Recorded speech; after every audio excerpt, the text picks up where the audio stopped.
ভাই ডাকছেন? দেশের যে হাল, কথা বলতে গেলে থাকে না পিঠের ছাল। আর আমরা কার কি কথা বড় ভাই? বইলে ফেলান ভাই। খুলে এলাম। শগুনির চোখ জ্ঞান পেয়ে গেছে।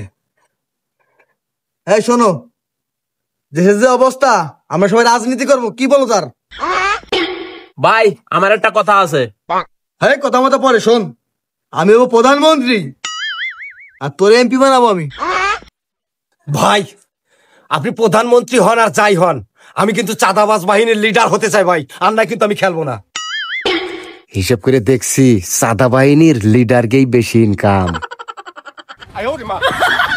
আমি একজন শহীদের মানুষ, বাড়ি বসে গোল সাপ করতেছিলাম, আমার এখানে তামাশা দেখতে ডেকে নিয়ে আইছো। আরে পাগল, আমি দেশের প্রধান হলি, তুই হবি পুলিশ বাহিনী প্রধান। Yes sir. শহীদের চাকরি তো হয় না, 25,000 টাকা ঘুষ দেয়া লাগছে, আর আমি হবো পুলিশের প্রধান। মাল খা। আরে এই দুনিয়ার তাল বাহানা বুঝলাম না আখিরাতি। এইটাই তো খুলতে কইছিলাম। তোর সাথে আমার পাওয়ার বেশি, আমি চাঁদা বাহিনীর প্রধান।